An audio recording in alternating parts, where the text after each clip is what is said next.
Olá pessoal, tudo bem? Aqui quem fala é o professor Pedro Souza e no vídeo de hoje vamos continuar a sequência de vídeos que a gente vai fazer a análise de circuitos sequenciais. E no vídeo de hoje vamos fazer a análise de um circuito sequencial, só que agora que utiliza flip-flops do tipo JK. Então o exercício pede para determinar o diagrama de transição de estados do seguinte circuito sequencial. Então nós temos aqui nosso circuito sequencial, que ele é composto por dois flip-flops. No caso aqui nós temos flip-flops JK. Ele tem uma entrada X e tem uma saída Y. Então vamos começar a realizar nosso procedimento de análise fazendo inicialmente o passo 1. Então o passo 1 é determinar a quantidade máxima de estados que podemos ter nesse circuito sequencial.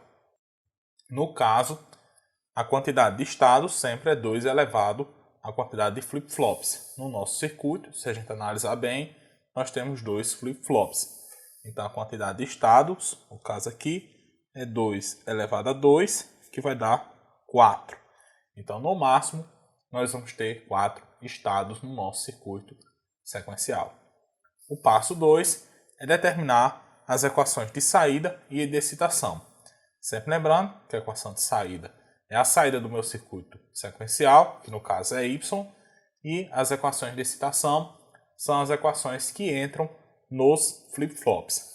Como a gente tem dois flip-flops, nós temos as equações de excitação para esse primeiro flip-flop e para esse segundo flip-flop.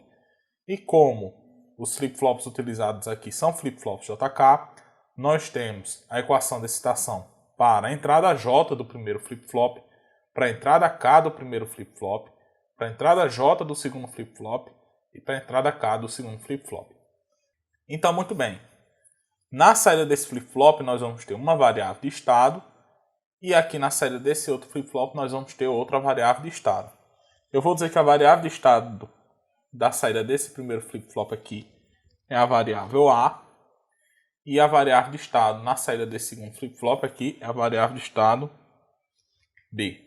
Então vamos determinar as equações de excitação para o flip-flop A e para o flip-flop B.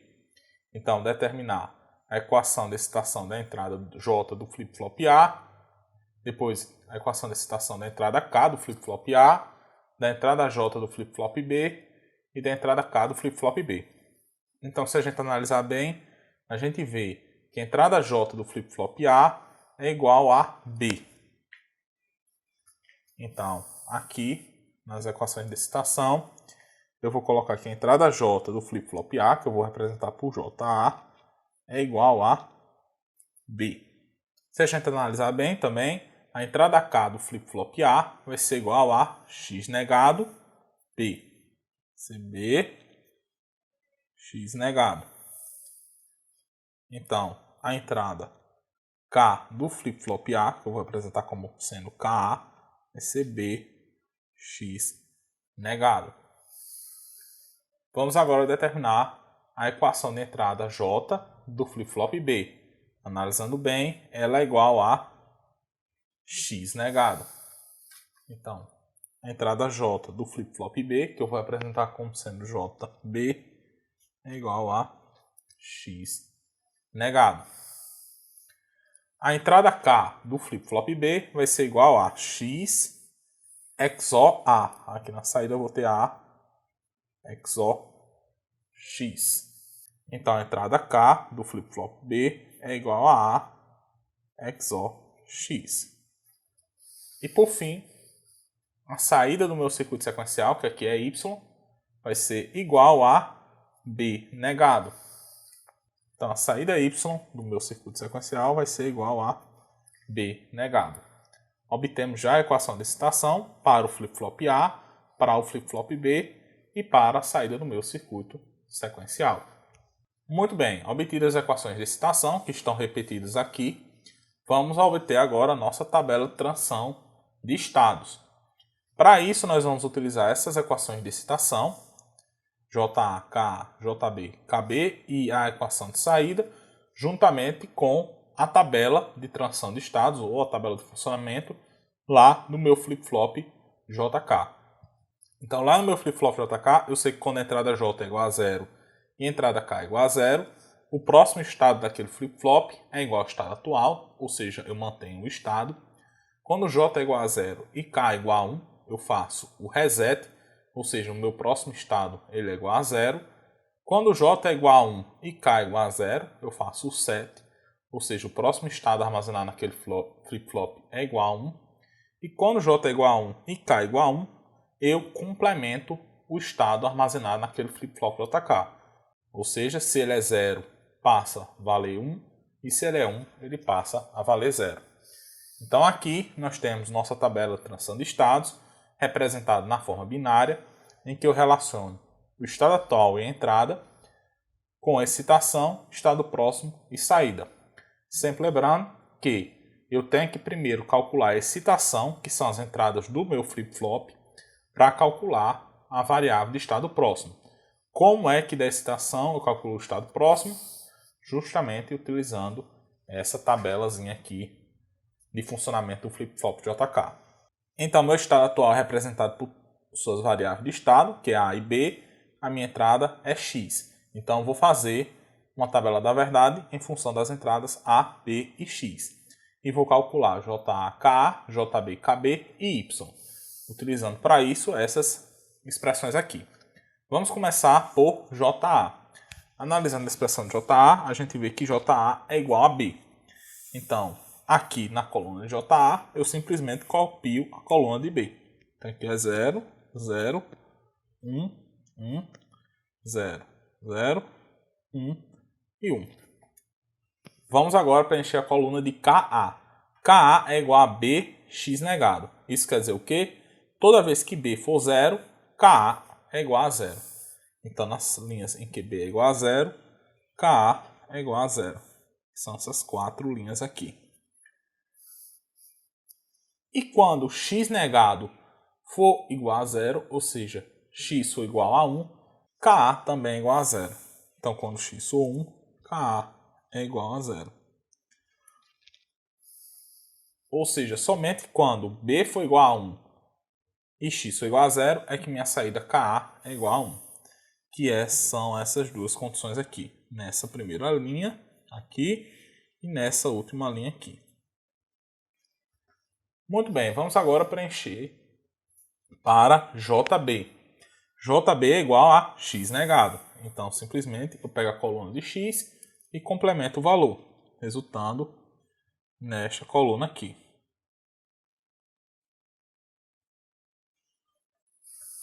Já KB é igual a A XOR x. Então, vou fazer a operação A XOR x e preencher em KB. Muito bem, aqui A e x são iguais. A XOR x, nesse caso, é igual a 0. Aqui A e x são diferentes, então A XOR x é igual a 1. Aqui A e x são iguais, então A XOR x é igual a 0. E aqui A e x são diferentes, então A XOR x é igual a 1. Aqui A e x são diferentes, então A XOR x é igual a 1. Aqui A e x são iguais, então A XOR x é igual a 0. Aqui A e x são diferentes, então A XOR x é igual a 1. E aqui A e x são iguais, então A XOR x é igual a 0. E vamos agora preencher a coluna para Y. Y simplesmente é B negado, resultando em nessa coluna 1, 1, 0, 0, 1, 1, 0, 0. Muito bem. No momento eu tenho a minha excitação, mas eu tenho que obter meu estado próximo, que efetivamente a tabela de transição de estados vai relacionar estado atual e entrada com estado próximo e saída. Só que essa coluna de estado próximo eu consigo obtendo analisando a excitação e analisando essa tabelazinha aqui do flip-flop JK. Então, muito bem. A mais, para eu determinar A mais, eu vou ter que analisar JA e KA. Analisando JA e KA, juntamente com essa tabela, eu consigo determinar A mais. Veja bem, aqui ó, JA vale 0, KA vale 0. Eu sei que quando J e K num flip-flop JK é igual a 0, 0, eu mantenho o estado. Muito bem. Nessa linha aqui, qual é o valor do estado A, da variável de estado A? No caso, a variável de estado A é igual a zero. Como JA é igual a zero e KA é igual a zero, eu mantenho o valor dessa variável de estado. Então, se ela é zero, continua em zero. Aqui, ó, nessa outra linha, JA é igual a zero, KA é igual a zero. Analisando essa tabela, eu sei que eu devo manter o valor da variável de estado. Como a variável de estado A é igual a zero, então eu mantenho o valor dessa variável de estado. Então ela permanece em zero. Vamos analisar essa outra linha aqui. Nessa outra linha, JA é igual a 1 e KA é igual a 1. Analisando a tabela do flip-flop JK, eu sei que quando J é igual a 1 e K é igual a 1, eu complemento o valor da minha variável de estado. Nessa linha, o valor da minha variável de estado é zero. Então, como J é igual a 1 e K é igual a 1, então eu complemento o valor dessa variável de estado. Então, se ela é zero, ela passa a ser 1. Nessa outra linha, JA é igual a 1 e KA é igual a 0. Analisando a tabela do flip-flop JK, a gente vê que quando J é igual a 1 e K é igual a 0, o novo valor da minha variável de estado é igual a 1. Então aqui, o novo valor da minha variável de estado a mais é igual a 1. Nessa outra linha aqui, ó, JA é igual a 0 e KA é igual a 0.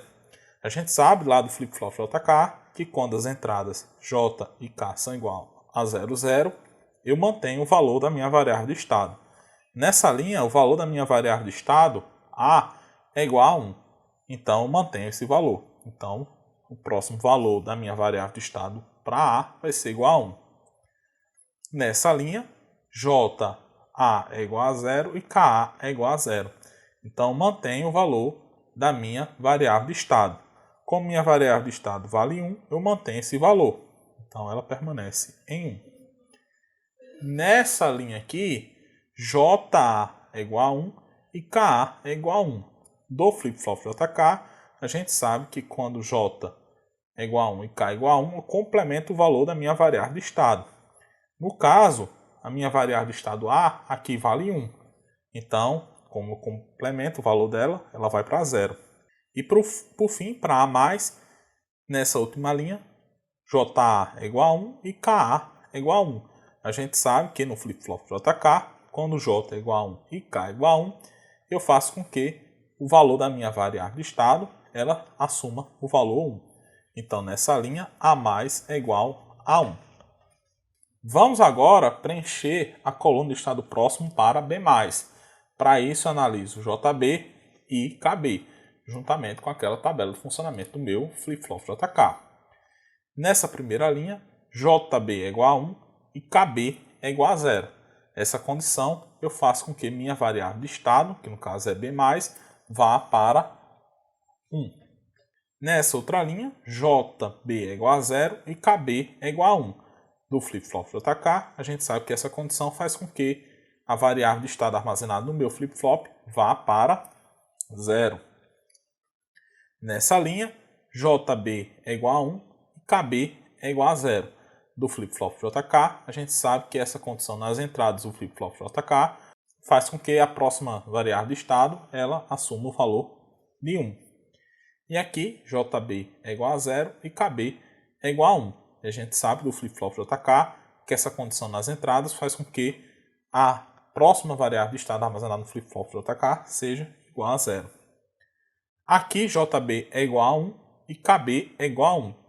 Isso faz com que eu complemente o valor da minha variável de estado.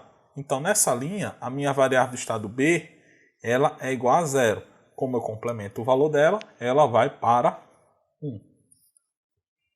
Aqui, JB é igual a 0 e KB é igual a 0. A gente sabe do flip-flop JK que essa condição vai manter o valor da variável de estado. Nessa linha, o valor da minha variável de estado B é igual a 0. Então, como eu mantenho, ela permanece em 0. Nessa linha, JB é igual a 1 e KB é igual a 1. A gente sabe que essas condições no flip-flop JK complementam o valor atual da variável de estado. Então, como o valor atual da variável de estado B é igual a 1, eu complemento ela ela se torna 0. E por fim, nessa última linha, JB é igual a 0 e KB é igual a 0. Essas condições no flip-flop JK faz com que eu mantenha o valor da minha variável de estado. Então, o valor da minha variável de estado B aqui é igual a 1 e eu mantenho esse valor, ou seja, ela permanece em 1.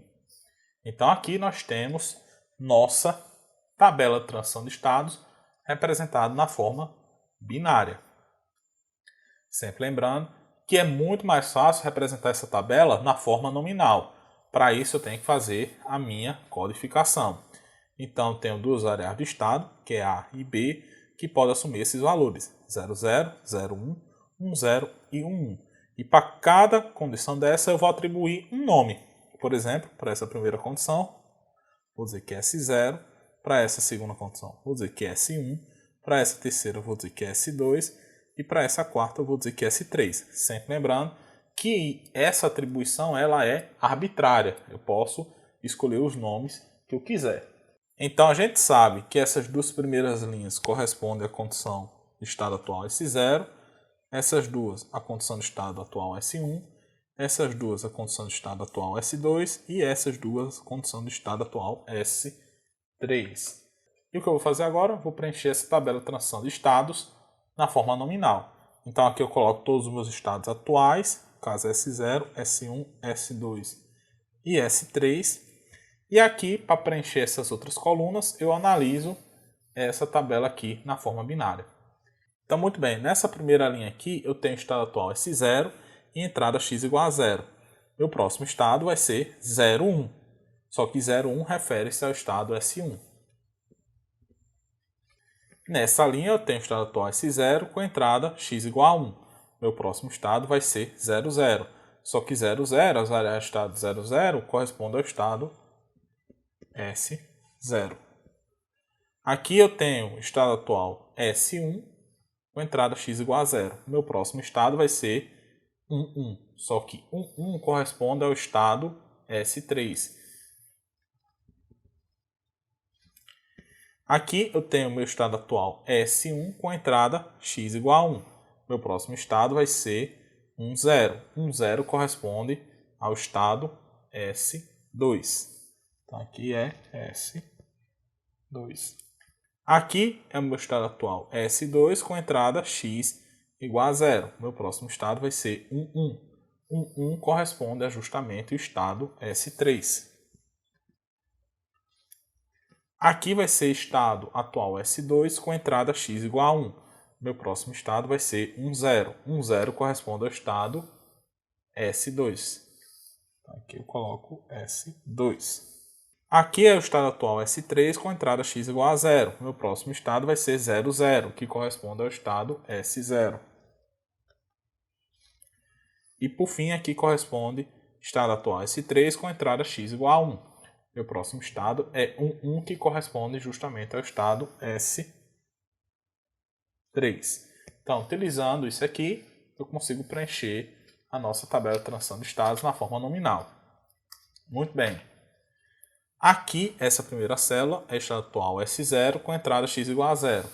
Analisando essa tabela, a gente vê que estado atual S0 com entrada x igual a 0, o próximo estado é S1. Então, aqui eu coloco S1. Essa célula aqui corresponde ao estado atual S0 com entrada x igual a 1. Analisando nossa tabela, estado atual S0 com entrada x igual a 1, próximo estado é S0. Então aqui eu coloco S0. Essa célula aqui corresponde ao estado atual S1 com entrada x igual a 0. Analisando nossa tabela, estado atual S1 com entrada x igual a 0, meu próximo estado é S3. Então aqui eu coloco S3. E essa célula corresponde ao estado atual S1 com entrada x igual a 1. Analisando nossa tabela, estado atual S1 com entrada x igual a 1, meu próximo estado é S2. Então aqui eu vou colocar S2. Essa célula aqui corresponde ao estado atual S2 com entrada x igual a 0. Aqui, ó, estado atual S2, entrada x igual a 0. E analisando essa tabela, estado atual S2 com entrada x igual a 0, meu próximo estado é S3. Então aqui eu coloco S3. E aqui corresponde ao estado atual S2 com entrada x igual a 1. Analisando essa tabela, estado atual S2 com entrada x igual a 1, meu próximo estado é S2. Então aqui eu coloco S2. E por fim, essa célula aqui corresponde ao estado atual S3 com entrada x igual a 0. Estado atual S3 com entrada x igual a 0. Meu próximo estado é S0. E aqui corresponde ao estado atual S3 com entrada x igual a 1. Estado atual S3 com entrada x igual a 1. Meu próximo estado é S3. Para preencher a coluna de saída, eu tenho que analisar duas coisas. Primeiro, que minha equação de saída, aqui que é y, depende apenas de variável de estado, que no caso aqui é b. Como a saída depende apenas do estado atual, a gente já sabe que aqui é modelo de Moore. E como é que eu preencho a coluna de saída para esse caso aqui? Veja que quando o meu estado atual é S0, a minha saída é 1. Então aqui, quando o meu estado atual for S0, a minha saída é 1. Quando o meu estado atual é S1, a minha saída, independentemente da entrada, é igual a 0. Então na coluna aqui, na saída, na linha correspondente a S1, eu coloco 0. Aqui, para S2, a minha saída é igual a 1, independentemente da entrada. Então, para o estado S2, a minha saída é igual a 1. E por fim, para S3, independentemente da entrada, a minha saída é igual a 0. Então aqui na coluna da saída, na linha correspondente a S3, a minha saída é igual a 0. Então nós temos essa tabelinha de transição de estados aqui. Então muito bem, o último passo no nosso processo de análise é obter o diagrama de transição de estados. Para isso a gente vai analisar a tabela de transição de estados que a gente obteve lá no passo anterior. Então, vamos desenhar os ciclos referentes aos estados, S0. Como é modelo de Moore, eu já vou colocar a saída associada a cada estado. Então, aqui é S0 com saída 1. S1 com saída 0, no caso. S2 com saída 1. E S3 com saída 0. Então, S0 com entrada 0, eu vou para o estado S1. Então, eu vou colocar uma seta saindo de S0 para S1 com a condição de entrada igual a 0. E S0 com entrada 1, meu próximo estado é S0. Então, eu coloco uma seta saindo de S0 para S0 com a condição de entrada igual a 1. S1 com x igual a 0, meu próximo estado é S3. Então, eu coloco uma seta saindo de S1 para S3 com a condição de entrada igual a 0. E S1 com entrada x igual a 1, o próximo estado é S2. Então, coloco uma seta saindo de S1 para S2 com a condição de entrada igual a 1. S2 com entrada x igual a 0, meu próximo estado é S3. Então, coloco uma seta saindo de S2 para S3 com a condição de entrada igual a 0. E S2 com entrada x igual a 1, meu próximo estado é S2. Então, coloco uma seta saindo de S2 para S2 com a condição de entrada igual a 1. S3 com entrada igual a 0, meu próximo estado é S0, então coloco uma seta saindo de S3 para S0, com a condição de entrada igual a 0. E por fim, S3 com entrada igual a 1, meu próximo estado é S3, então coloco uma seta saindo de S3 para S3, com a condição de entrada igual a 1. E aqui nós temos nosso diagrama de transição de estados lá do nosso circuito sequencial. Entendido aí, pessoal? Então, pessoal, por hoje nós ficamos por aqui. Nesse vídeo nós vimos um exemplo de análise de circuito sequencial que utiliza flip-flop JK. Veja que o procedimento de análise é exatamente o mesmo. Nesse caso é um pouquinho mais difícil, porque a gente tem que analisar as entradas J e K juntamente com o valor atual da variável de estado para determinar o próximo valor da variável de estado. Mas o procedimento, no final das contas, é exatamente o mesmo da análise para flip-flops do tipo D. No próximo vídeo nós vamos fazer um último exemplo de análise de circuitos sequenciais, só que nesse caso que utilizam flip-flops T. Então conto com todos, espero que fiquem bem e até a próxima.